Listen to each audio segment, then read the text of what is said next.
Whatever you are doing, bring love and a positive attitude into it. If you are in an uncomfortable situation, look within to see what is the best lesson for you to learn from it.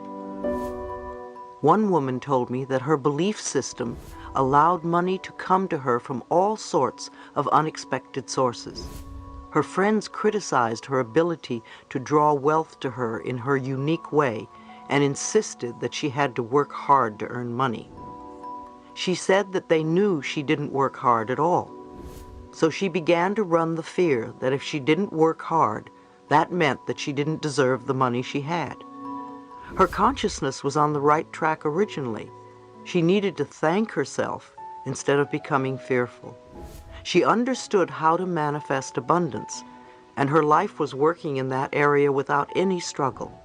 However, her friends wanted to pull her down because they all worked hard and they didn't have as much money as she did. Many times I reach out my hand to others, and if they take it and want to learn new things and go places, it's wonderful. If they try and drag me down, I say goodbye, and I work with somebody who really wants to come up out of the mud. If your life is filled with love and joy, don't listen to some miserable, lonely person who tells you how to run your life. If your life is rich and abundant, don't listen to someone who is poor and in debt tell you how to run it. Very often our parents are the ones telling us how to do things. They often come from a place of burden and hardship and misery, and then try to tell us how to run our lives. Many people worry about the economy and believe they will either earn or lose money due to the economic situation at present. However, the economy is always moving up and down. So it doesn't matter what is happening out there or what others do to change the economy. We are not stuck because of the economy. No matter what is happening out there in the world, it only matters what you believe about yourself. If you have a fear about becoming homeless, ask yourself, where am I not at home within myself? Where do I feel abandoned? What do I need to do to experience inner peace? All outer experiences reflect inner beliefs. I have long used the affirmation, my income is constantly increasing. Another affirmation I like is, I go beyond my parents' income level. You see, you have a right to earn more than your parents did. It's almost a necessity as things cost more now. Women especially experience a lot of conflict with this one. Often they find it difficult to earn more than their fathers are earning. They need to go beyond their feelings of not deserving and accept the abundance of financial wealth that is their divine right. Your job is only one of many channels of an infinite source of money. Money is not the object of your right work. Money can come to you in many ways and from many avenues. No matter how it comes, accept it with joy and as a gift from the universe. A young lady was complaining that her in-laws were buying her new baby all sorts of nice things and she could not afford to buy anything. I reminded her that the universe wanted that baby to be well supplied with an abundance of all good and used the in-laws as a channel to supply it. She then could be grateful and appreciate the way in which the universe was providing for her baby. Relationships on the job. The relationships we create at work are similar to the relationships we have as a family. They can be healthy or they can be dysfunctional. A woman once asked me, as a person who is usually positive, how do I deal with people in a work environment who are constantly negative? First of all, I thought it interesting that she was in a work environment where everybody was negative when she said she was positive. I wondered why she was attracting negativity to her. Perhaps there was some negativity within her that she did not recognize. I suggested that she start to believe for herself that she always worked in an area where it was peaceful and joyful, where people really appreciated each other and life as a whole, where there was respect on all sides. Instead of complaining how so-and-so had to do it his way, she could affirm for herself that she always worked in the ideal place. By adopting this philosophy, she could either help bring out the best qualities in others because they would be responding differently to her inner changes, or she would find herself in another work arena where the conditions would be as she declared. A man once told me that when he started his job, he had all these incredible instincts and his job was wonderful and sailed along smoothly. He was precise, direct, and satisfied. Suddenly he began to make mistakes every day, and I asked him what he was frightened of. Could it be an old childhood fear that was surfacing? Was there someone at work with whom he was angry? Or was he trying to get even with somebody? Did that person remind him of one of his parents? Had this happened in other jobs? It seemed to me that he was creating some chaos at work because of an old belief system. He recognized that it was an old family pattern where he was ridiculed every time he made a mistake. I suggested that he forgive his family and affirm that he now has wonderful, harmonious relationships at work where people totally respect him and appreciate everything he does. When you think of your coworkers, don't think, oh, they're so negative. Everybody has every quality in them, so respond to the good qualities that are in them and respect their peacefulness instead. When you can focus on these qualities, they will rise to the surface. If others are constantly saying negative things, don't pay attention. You want to change your consciousness. Since they are reflecting something negative within you, when your consciousness really changes, negative people won't be around very much. Even if you feel frustrated, start affirming what you want to have in your workspace. Then accept it with joy and thanksgiving. One woman had an opportunity at work to do what she loved and to grow from the experience. However, she would constantly get sick and sabotage herself.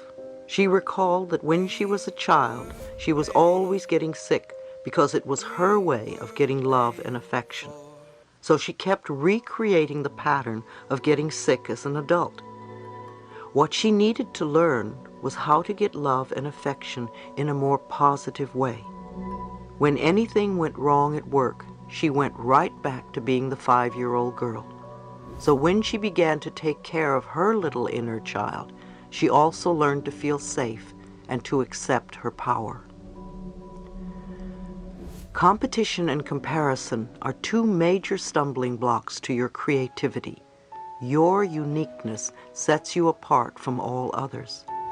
There has never been another person like you since time began. So what is there to compare or compete with? Comparison either makes you feel superior or inferior, which are expressions of your ego, your limited mind thinking.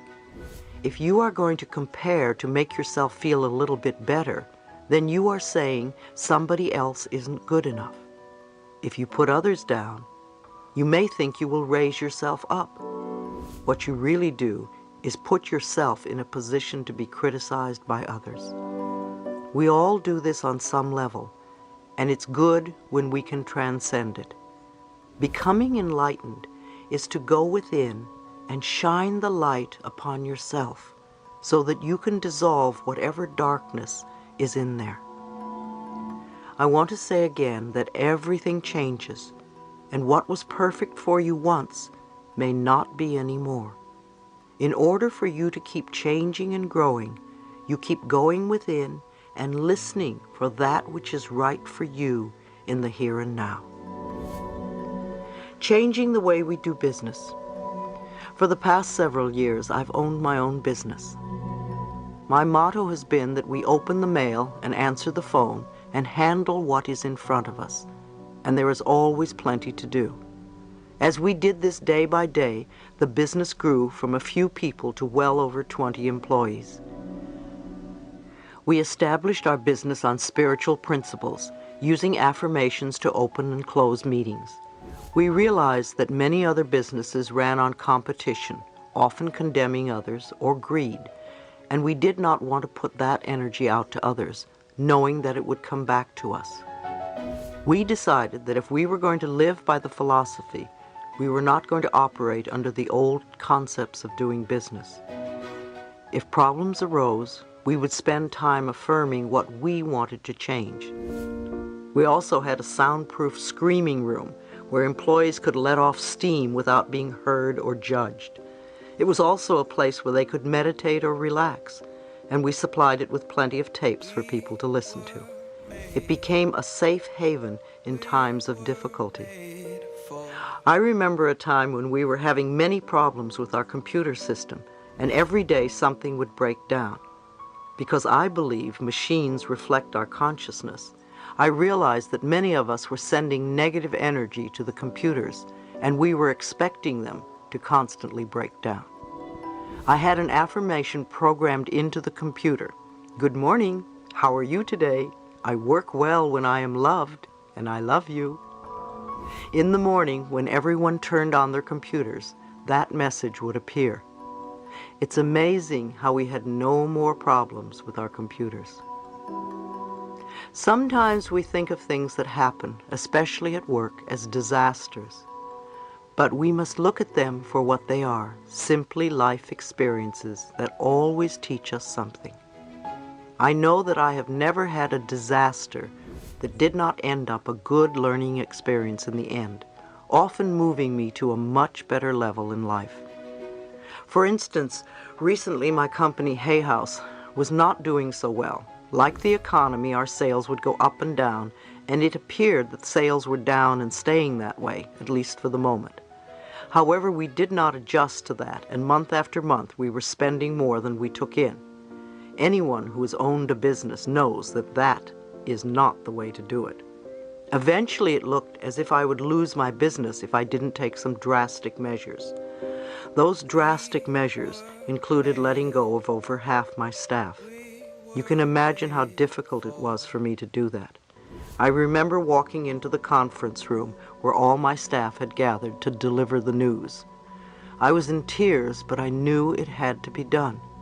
As difficult as it was for all of us, I also trusted that my much-loved employees would soon find new and better jobs, and almost all of them have. Some of them have even started their own businesses and are very successful. At the darkest time, I kept knowing and affirming that this experience would turn out to be for the highest good of all concerned. Of course, everyone else assumed the worst. Rumors were flying that Hay House was belly up, not just within the people I knew, but all over the country. Our sales staff were surprised that so many business people even knew about our company, let alone its financial condition. I have to admit that we took great joy in proving these forecasts wrong. By tightening our belts tremendously, we didn't go belly up. With our smaller staff, and each of us determined to make it work, we've come through it very well. But most importantly, we have learned a lot. In the meantime, Hay House is now doing better than ever. My staff is enjoying their work, and I am enjoying my staff. Even though we are all working harder, the interesting thing is that no one feels that they have too much work to do. We are even getting more books out than we ever had, and are attracting much more prosperity in all areas of our lives. I believe that everything does work out for the best in the end, but sometimes it is hard to see that while you are going through the experience. Think of a negative experience that may have happened to you in your work or in your past in general. Perhaps you were fired, or maybe your spouse left you. Now go beyond it and take a look at the big picture. Didn't many good things happen as a result of that experience? I've heard so many times, yes, that was a horrible thing that happened to me, but if it hadn't, I would never have met so-and-so, or start my own business, or admit that I had an addiction, or learn to love myself. By trusting the divine intelligence to let us experience life in the way that is best for us, we empower ourselves to actually enjoy everything that life has to offer, the good as well as the so-called bad. Try applying this to your work experiences and notice the changes that happen to you.